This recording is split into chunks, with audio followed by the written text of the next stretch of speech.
Agradecemos su atención, por favor, para continuar con el fórum.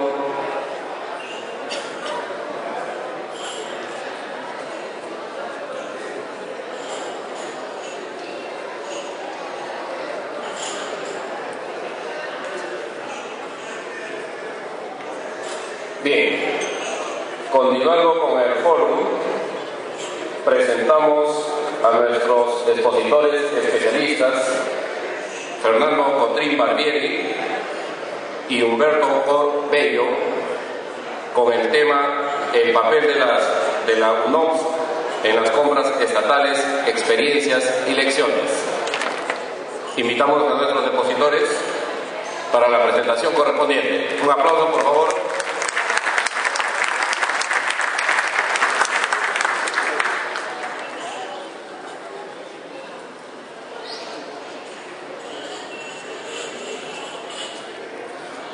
Buenas noches.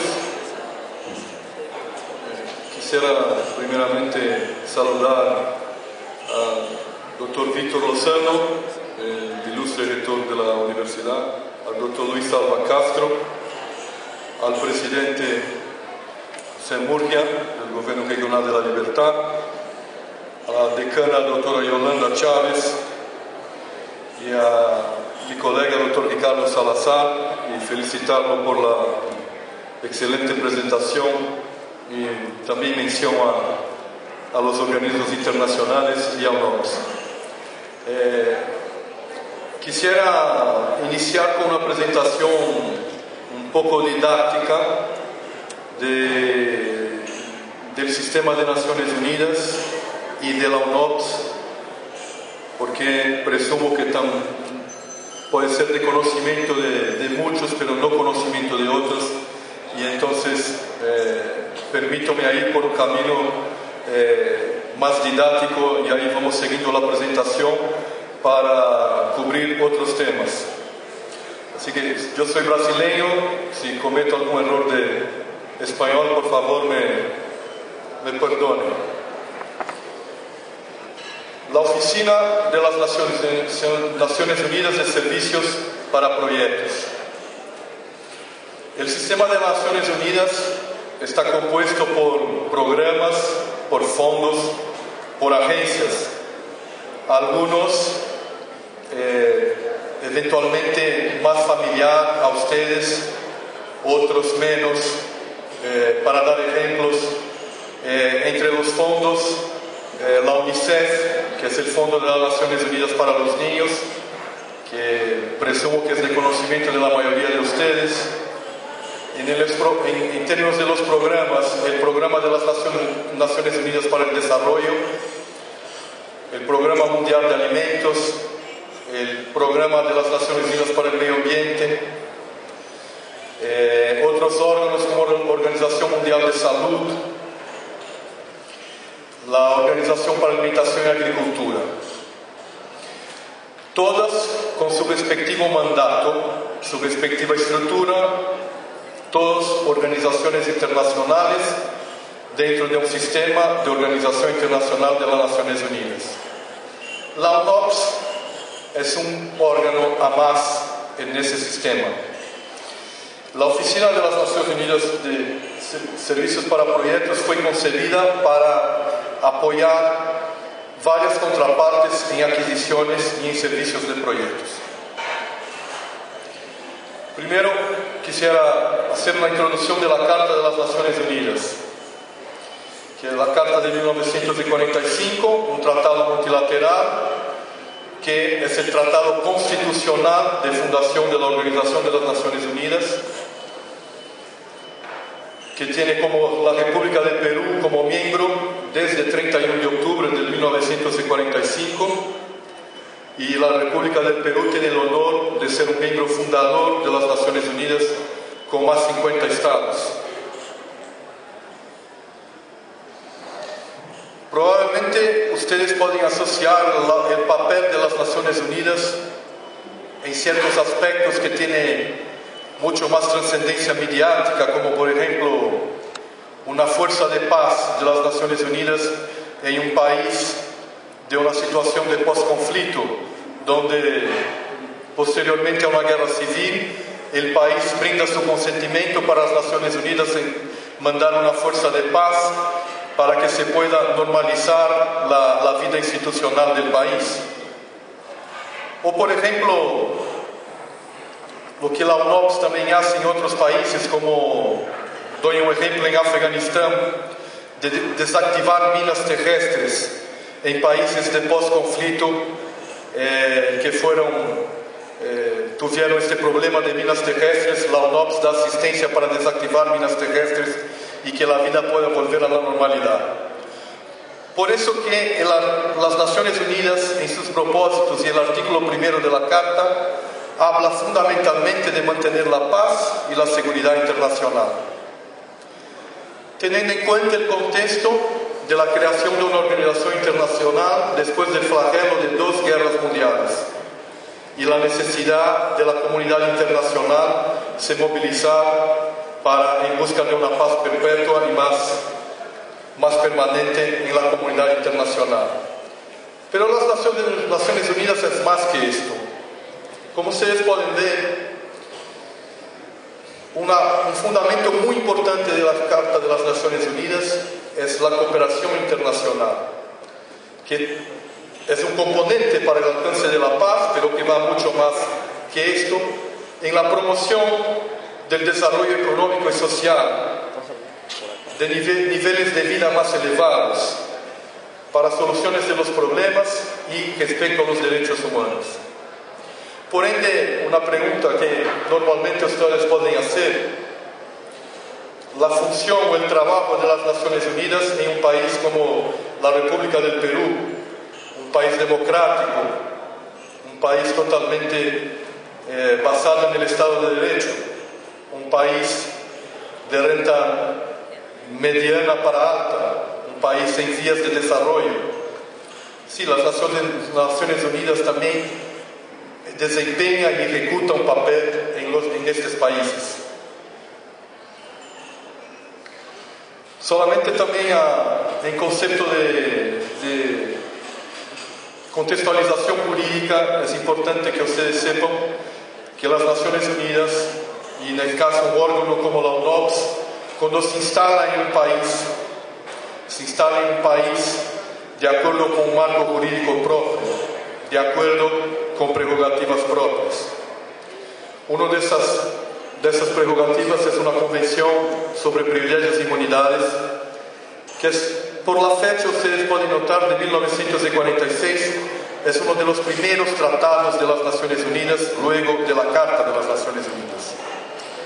Porque se entendía que los órganos de las Naciones Unidas, para apoyar localmente sus Estados miembros, necesitaban de ciertas prerrogativas.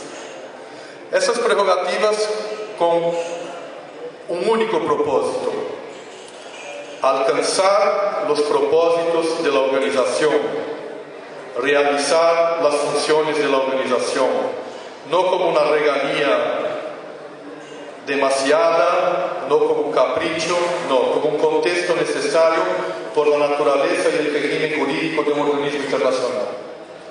Y además de esta convención, normalmente se establece con los gobiernos recipientes acuerdos de sede para que los organismos de Naciones Unidas puedan actuar en el país, aunque la Carta y la Convención mencionada serían suficientes para el funcionamiento, pero los acuerdos de sede establecen condiciones complementarias para el funcionamiento de un organismo.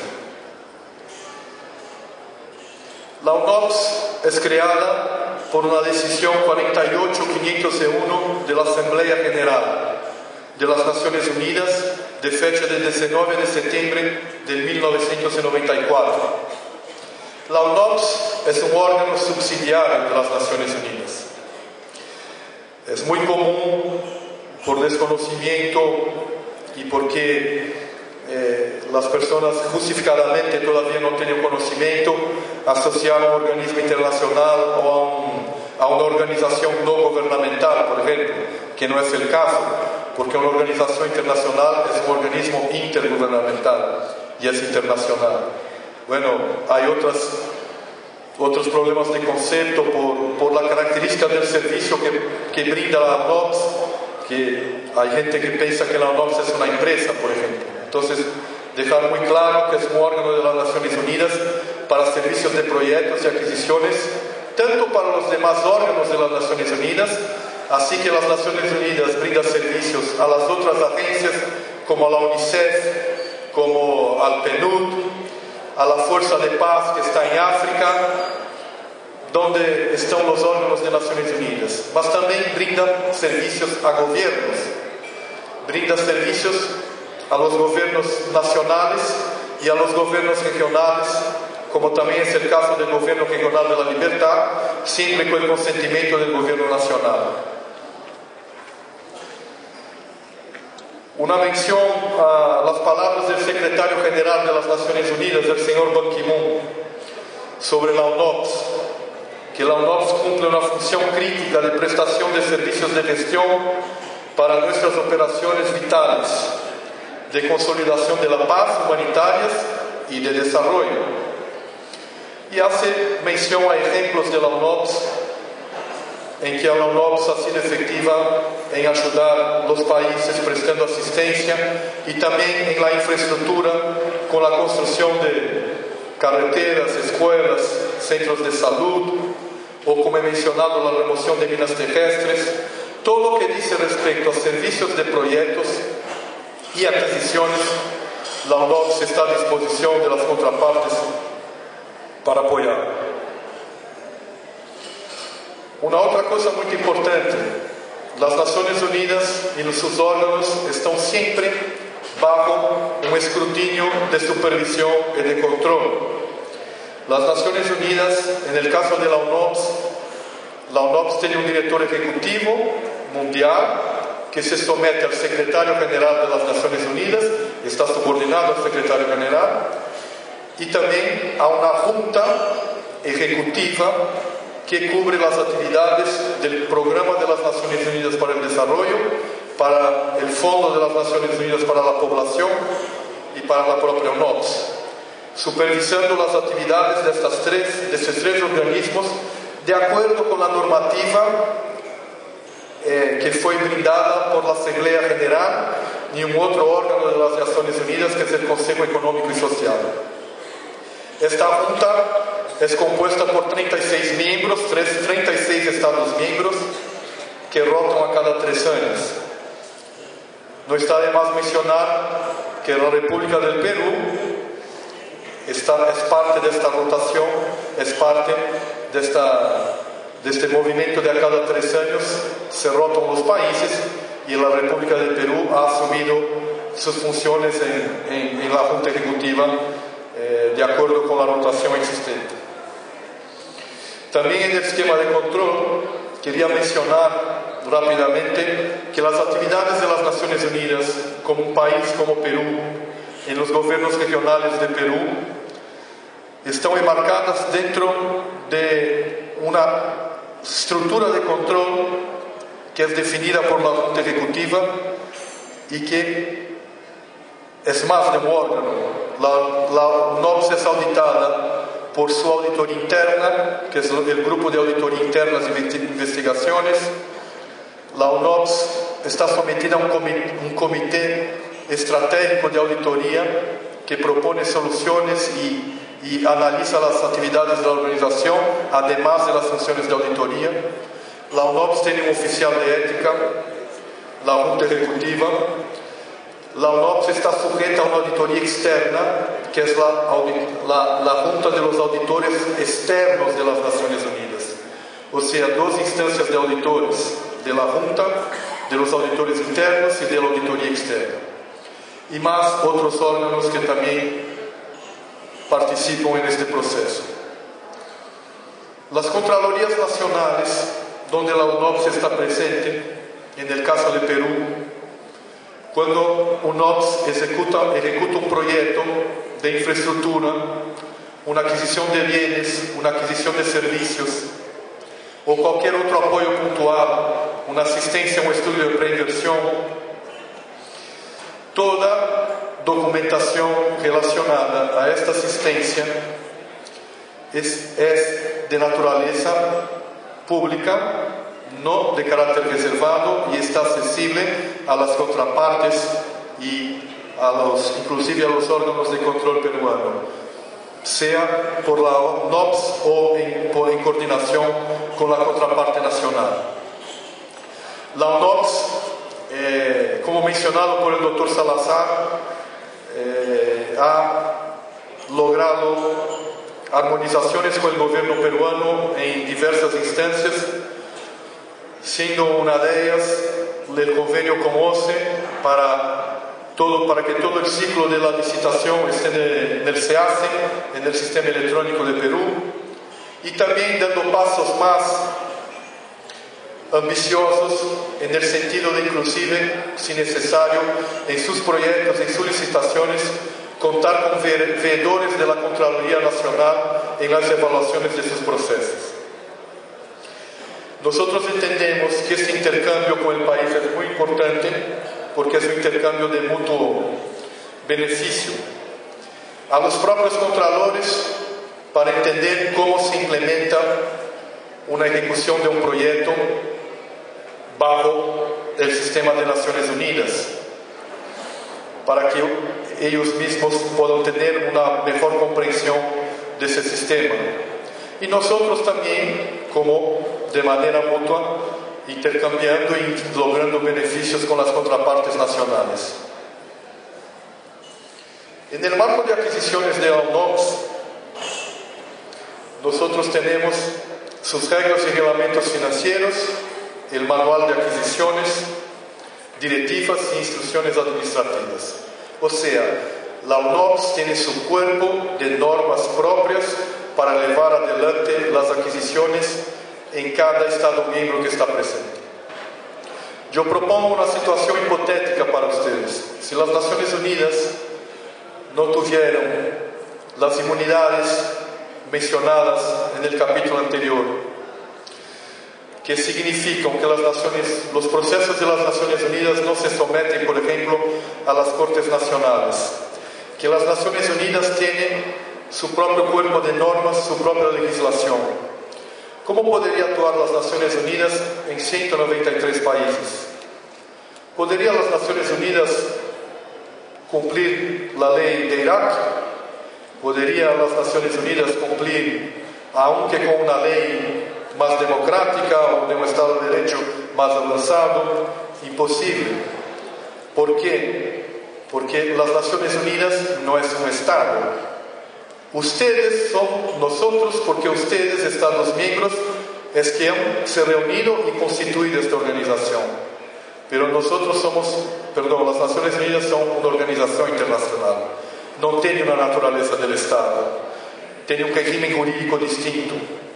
Los desafíos que el doctor Ricardo Salazar mencionó en su presentación no son los mismos desafíos para las Naciones Unidas.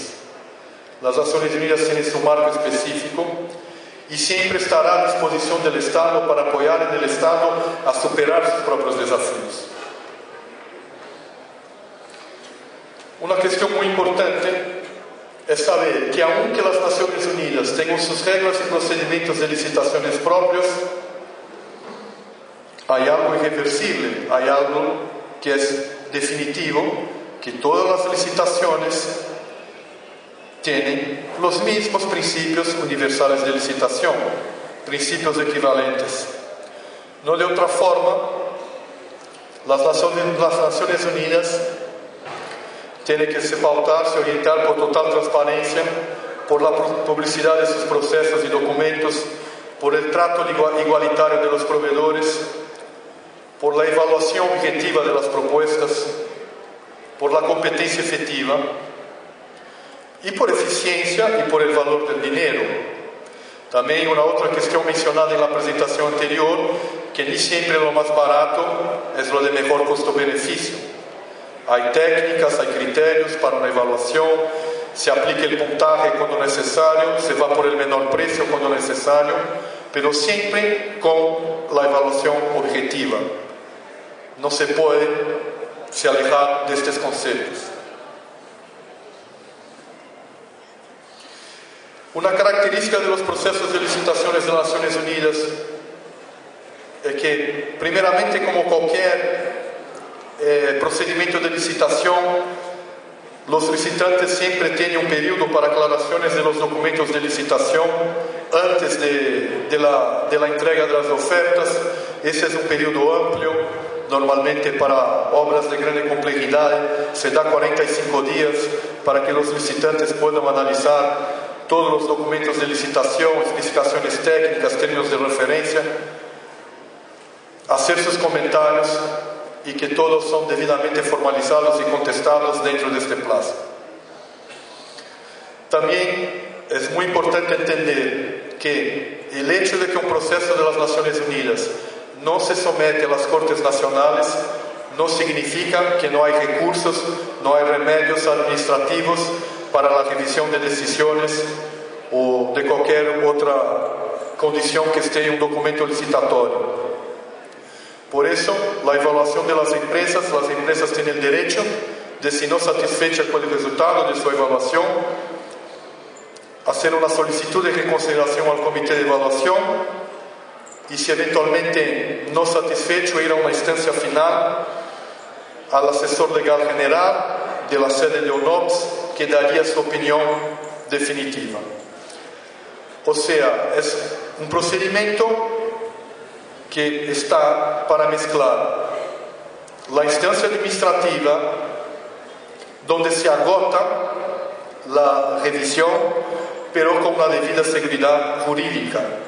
Nosotros tampoco somos conscientes de la necesidad de los frenos y contrapesos y de tener la debida seguridad jurídica a las Naciones Unidas. A las Naciones Unidas y a UNOPS propiamente tiene que tener un doble cuidado con los procesos de licitación, porque las Naciones Unidas no autofinancian estos procesos. Son procesos realizados con recursos de las contrapartes, del Estado peruano, de los gobiernos nacionales, de los gobiernos regionales. O sea, una responsabilidad doble y aún más importante, porque a Naciones Unidas están siendo confiados recursos de terceros que necesitan ser muy bien administrados. Diferente del análisis del contrato público y las demás características realizadas por el doctor Salazar, aunque es verdad que se está administrando recursos públicos, los contratos de las Naciones Unidas tienen un régimen híbrido de cláusulas públicas, de un contrato de naturaleza pública y naturaleza privada, pero siempre teniendo en cuenta la buena administración de los recursos confiables a las Naciones Unidas. Por ende, por la imposibilidad de un contrato se aplicar por una ley local, que es muy diferente de que el contratista tenga que seguir la ley local. El contratista sí, en la ejecución de una obra, obviamente, tiene que seguir toda la legislación laboral, tributaria, civil, comercial, de cualquier otra naturaleza. Y de la misma forma, cualquier otro encargo previsto en la ejecución del servicio. Sin embargo, la interpretación de un contrato de las Naciones Unidas no se hace por la ley peruana, como mencionado, no se hace por una otra ley, pero sí se da la debida consideración y respeto para incorporar en el mismo contrato realidades del país. Cláusulas que no hagan referencia al artículo de la ley propiamente, pero que mimeticen la realidad del régimen jurídico peruano siempre que posible, siempre que esto no viole una condición esencial del régimen jurídico de la ONU. Y subsidiariamente se hace la interpretación de los contratos basada en principios generales de derecho, de la buena fe, de la equidad, de la prohibición de enriquecimiento de una parte sin causa, y en caso de una disputa, nosotros nos referimos a procedimientos de conciliación y de arbitraje de la Comisión de las Naciones Unidas de Derecho Mercantil, de la UNCITRAL, que es una regla de arbitraje que fue creada compilando las mejores prácticas de arbitraje del mundo. Una vez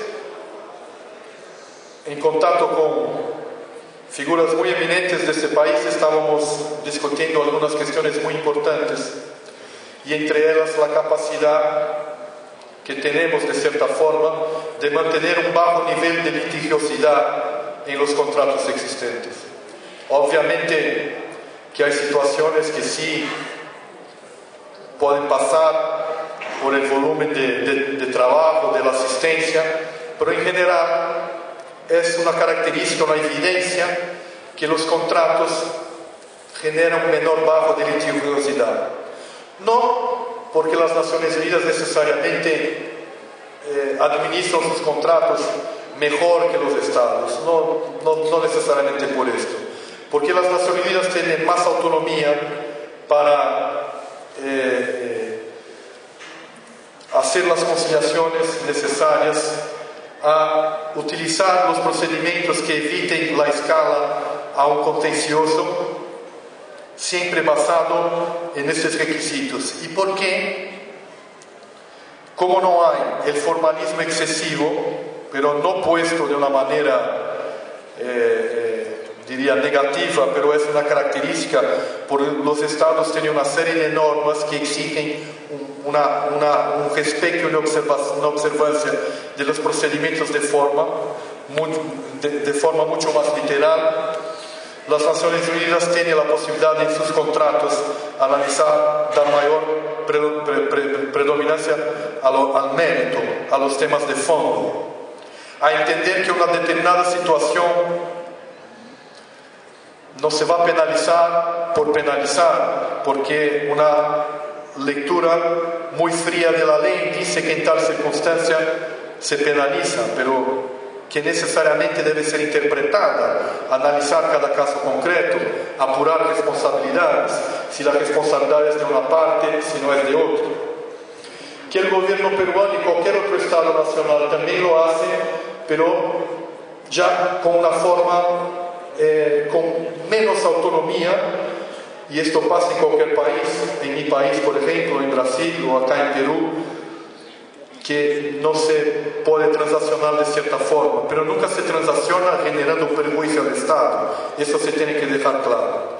Nosotros entendemos que esta cooperación que queremos hacer y hemos propuesto con las Contralorías Nacionales es y sería muy importante para definir verdaderos equilibrios en la gestión del Estado, en la gestión de forma, en la gestión de interpretación de caso concreto, y donde sí el Estado debe penalizar y donde no, el Estado no debe penalizar. De que el principio de la hegemonía y prevalencia del Estado es un principio que hoy tiene relativismos, debe ser analizado con base en principios generales y la equidad de todas las partes. Nosotros actuamos en áreas principales como NOPS de infraestructura física. UNOPS ha sido designada por el Secretario General de las Naciones Unidas el órgano de las Naciones Unidas para infraestructura. Todas las demás agencias, órganos de las Naciones Unidas, la mayoría de ellas, hacen licitaciones, contratan. La Organización Mundial de Salud contrata medicamentos. Nosotros contratamos medicamentos, pero en menor proporción, pero sí. La UNICEF contrata vacunas. Hay otras entidades que contratan de acuerdo con su mandato. Pero en la área de infraestructura, la agencia líder de infraestructura del sistema de Naciones Unidas es la UNOPS. Y trabajamos en estas vertientes de orden público y seguridad, censos y elecciones, medio ambiente, salud, que son los principales, pero que trabajamos en otros también transversales. Como había dicho, que es el organismo principal de Naciones Unidas en materia de apoyo a la ejecución de infraestructura, desde proyectos de pequeña escala a programas de construcción de gran escala. Y también ofrece servicios de supervisión de obras. Tenemos ejemplos con la construcción de escuelas, hospitales, redes de tratamiento de aguas, alcantarillados, comisarías de policía, puentes, puertos y tribunales. Algunos ejemplos de nuestra actuación en Perú, como en el área de seguridad, en la compra de uniformes de patrulleros para la Policía Nacional de Perú, con 92.000 agentes de Policía de Perú recibieron nuevos uniformes, 2.000 patrulleros fueron entregados, como parte de un proyecto de apoyo a la modernización del Ministerio del Interior peruano. Y con ahorros considerables de hasta de 18% en la adquisición en relación al mercado. En salud,